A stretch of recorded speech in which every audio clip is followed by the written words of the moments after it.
Good morning everyone, শিল্পার লাইফস্টাইলের নতুন একটি ব্লগে সকলকে স্বাগত। এখন বাজে ঘড়িতে ঠিক 6:45। বৃষ্টিটা ভালো বুঝতে পারবে কি না বুঝতে পারছি না, কিন্তু বেশ ভালোই বৃষ্টি পড়ছে। এখন আমাকে যেতে হবে অফিস। ঘুম থেকে উঠে সবার আগে কিন্তু আমি ব্যালকনিতে আসি, আগেও বলেছি। স্নান টান সেরে আগে চলে এসেছি গোপুসোনাকে পুজো দিয়ে নিতে। সকালবেলা উঠে ওকে যদি সেবা না দিই, সত্যি কথা বলতে সারা দিনটা আমার একদম ভালো যায় না। কি মিষ্টি দেখতে লাগছে তাই না? আর আমি যখন পুজো দিতে বসি না, ওর দিকে অনেকক্ষণ তাকিয়ে থাকি, দু চোখ ভরে ওকে দেখি। যাওয়ার সময় ভেবেছিলাম যে দেখাবো তোমাদের ওয়েদারটা কেমন ছিল, কিন্তু রেনকোট পরেছিলাম আর ব্যাগটা ছিল ভেতরে, ফোন বার করতে ভুলে গেছি। কাল রাতে আমি ওটস ভিজিয়ে রেখে দিয়েছিলাম। দুধ দিয়ে ওটসটা ভিজিয়ে রাখি, সকালবেলা উঠে ওর মধ্যে একটুখানি আম আর হাফ কলা দিয়ে আমি একদম মিক্সিতে দিয়ে একটা স্মুদি টাইপের বানিয়ে নিয়েছিলাম। নিয়ে ওটাই নিয়ে চলে গেছিলাম, ওটা ছিল আমার ব্রেকফাস্ট। এবার বাড়ি আসার পালা। আজকে কিন্তু সারা দিন ধরে বৃষ্টি হচ্ছে, বাড়ি আসার সময়ও তাই। আসার সময় নিয়ে এসছিলাম কিছু চপ। মা এসছে, সে মুখে বলতে পারে না কারণ তার খাওয়া বারণ, কিন্তু বুঝতে পারছিলাম। বৃষ্টির ওয়েদারে কিন্তু চপ মুড়ি খেতে বেশ ভালো লাগে। আফটার অল আমরা তো বাঙালি, বাঙালি হয়ে একটু বৃষ্টির সময় একটু চপ মুড়ি, সাথে একটু চানাচুর আর আদা দিয়ে বেশ গরম গরম চা, সন্ধেটা কিন্তু জমে যায়। যেহেতু আমার মর্নিং শিফট চলছে, তাই ওটা কিন্তু বানতা হয়। দেখলে মা কেমন করে গেটের সামনে দাঁড়িয়ে থাকে, কিভাবে জানি না বুঝে যায় যে আমি আসছি। শুধু আমি না, আমি বা আমার হাজবেন্ড, যেই হোক ঠিক বুঝে যায়। মা কিন্তু এখানে দিয়ে দিয়েছে মুড়ি, গরম গরম চপ আর চা। আমি তোমাদের দেখানোর চেষ্টা করছিলাম, ওই দেখো আমার একটা পুচকু, ও কিন্তু রেগুলার আসে। আর সবথেকে বড় কথা কি, ও যেদিন না আসে না সেদিন সত্যি মনটা খারাপ হয়ে যায়। আর ওর ওটা বসার জায়গা। কিছু কাজ নিয়ে বাইরে বেরোচ্ছিলাম, বৃষ্টি তো সমানে হয়েই যাচ্ছে। ওই মাসকাবারি যে জিনিসগুলো লাগে সেগুলো যাচ্ছিলাম অর্ডার দিতে, আর মায়ের কিছু ওষুধ। এবার এসে দেখছি রান্নাঘরটা না বেশ কিছুটা নোংরা হয়েছে, মানে ওই ওয়ালে যদি তেল ছিটে পড়ে থাকে আমার না ভীষণ খারাপ লাগে।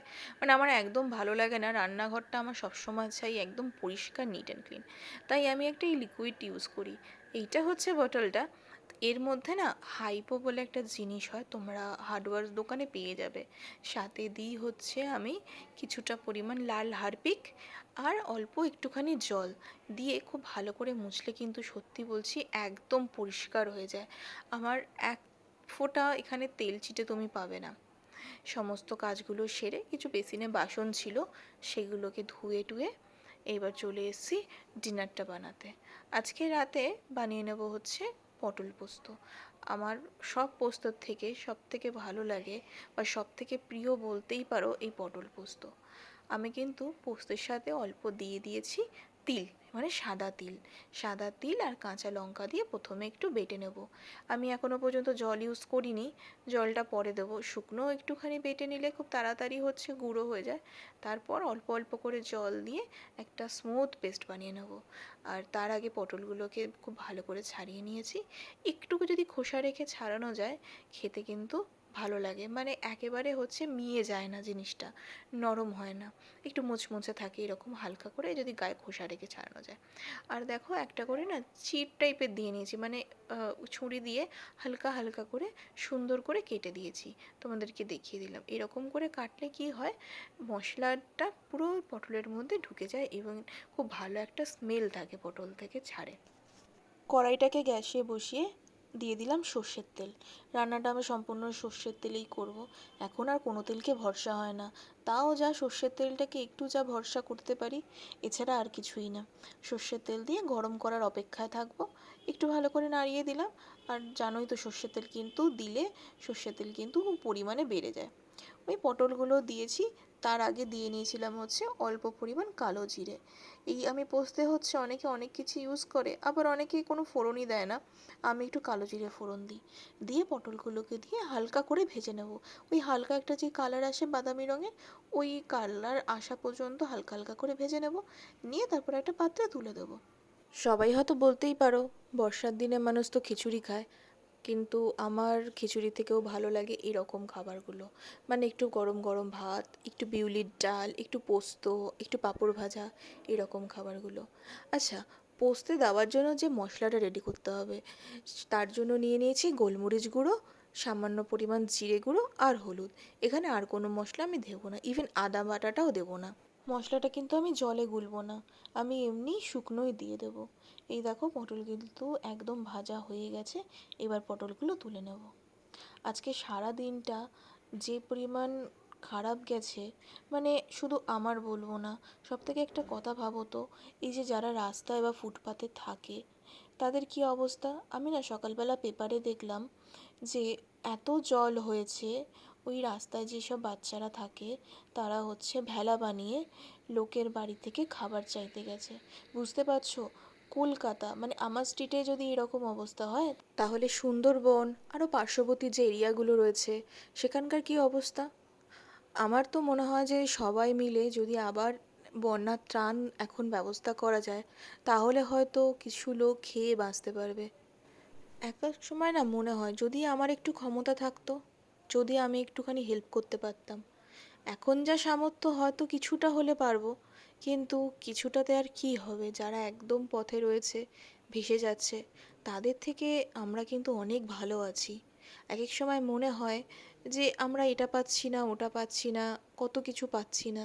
কিন্তু কোনো কোনো সময় ভেবে দেখো, আমি তো মাঝে মাঝে ভাবি, ইভেন আমার আশেপাশে যারা থাকে, অফিস কলিগ বা আত্মীয় বা খুব কাছের কেউ, তাদেরকে আমি সবসময় বলি, আগে ভাবো নিজে কী কী পেয়েছো, আর তার তুলনায় যারা পায়নি সেটা আগে ভেবে দেখো। এইবার কিন্তু পোস্ত বাটাটা দিয়ে দিলাম। পোস্ত বাটাটা দিয়ে আর হচ্ছে যে বাটি ধোয়া জলটা সেটাও দিয়ে দিয়েছি। আর দিয়ে দিয়েছি খুব অল্প পরিমাণ হিং। হিংটা প্রথমে তেলে দিইনি, কারণ হিংটা তেলে দিলে কিন্তু হিঙের গন্ধটাও চলে যাবে, প্লাস হচ্ছে হিংটা পুড়ে যেতে পারে। আর পুড়ে গেলে স্বাদটা মোটেও ভালো আসে না, একটা তিতকুটে ব্যাপার চলে আসে। এবার আমি গুঁড়ো মশলাগুলো দিয়ে দিলাম। প্রথমেই বলেছিলাম যে গুঁড়ো মশলাটা কিন্তু আমি জলে গুলবো না, কারণ জলে গুললে অতিরিক্ত জল হয়ে যাবে, আর অতিরিক্ত জল এই মুহূর্তে দেওয়া যাবে না। তাই জন্য মশলা দিয়ে আমি একটু ভালো করে কষিয়ে নিচ্ছি। গ্যাসটাকে কিন্তু এই সময় সিমে রাখতে হবে। যতক্ষণ মশলার আস্তে আস্তে কাঁচা গন্ধটা না যায়, ততক্ষণ কিন্তু গ্যাসটাকে সিম করেই রাখবে। বাড়িয়ে দিলে কিন্তু মশলাটা পুড়ে যাবে আর কাঁচা গন্ধটা থেকেও যাবে। সামান্য পরিমাণ দিয়ে দিলাম চিনি। চিনিটা দিতেই হবে, চিনিটা না দিলে হবে না। তোমরা অবশ্যই কমেন্ট করে জানিও কে কোথা থেকে আমার ভিডিও দেখো, আর তোমাদের পরিস্থিতি মানে আশেপাশের পরিস্থিতি এখন ঠিক কেমন। আমি যেখানে থাকি সেখানে জল তো জমে না, কিন্তু বাড়ির থেকে প্রায় 2-3 কিলোমিটার পর কিন্তু বেশ জল জমে। ওটা রাস্তা না পুকুর ধরতেই পারবে না। মশলাটা কিন্তু ভালো মতো কষিয়ে নিয়ে এবার আমি দিয়ে দিলাম আগে থেকে ভেজে রাখা পটলগুলো। রান্না কিন্তু প্রায় এদিকে কমপ্লিট। কি বলো তো, এই রান্নাগুলো কিন্তু ঝটপট হয়ে যায়, অত বেশি ঝামেলার রান্না এইগুলো নয়। এই জন্য অফিস থেকে ফিরে যেদিন যেদিন ইচ্ছা করে না যে হ্যাঁ অনেক বেশি কিছু রান্না করব, সেদিন আমি খুব ঝটপট আর শর্টকাটে এইসব রান্নাগুলো সেরে ফেলি। আর স্বাদ তো বেশ ভালোই হয়, মানে তুমি এইটা দিয়ে আর কিছু লাগবে না, তুমি এটা দিয়ে কিন্তু এক থালা ভাত খেয়ে নিতে পারবে। বিশ্বাস করো এর স্বাদ এত সুন্দর। আমি ঠিক যেমন করে বললাম, যেই মশলাগুলো ইউজ করলাম, যদি দিয়ে করতে পারো দেখবে তোমাদের আর অন্য কোনো কিছু লাগবে না খাওয়ার জন্য। তেল দেখতে পাচ্ছ, তেল কিন্তু ভীষণ সুন্দরভাবে ছেড়ে দিয়েছে। এবার শুধু নামানোর পালা। নামানোর আগে কিন্তু মোস্ট ইম্পর্ট্যান্ট জিনিস যেটা না দিলেই নয়, সেটা হচ্ছে 1 চামচ কাঁচা সর্ষের তেল। এই কাঁচা সর্ষের তেল দিলে খাবারের স্বাদ কিন্তু দ্বিগুণ কেন 100 গুণ বেড়ে যায়। খেয়ে দেখো।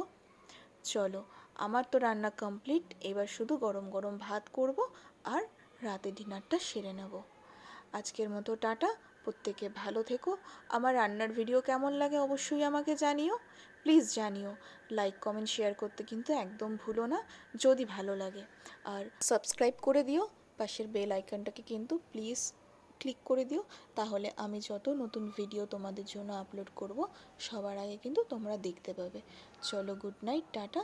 আর হ্যাঁ, অবশ্যই কিন্তু এইভাবে কিন্তু একদিন পোস্ত রান্না করে আমাকে কমেন্টে জানিও ঠিক তোমাদের কেমন লাগলো। আমার কিন্তু দারুণ লাগে।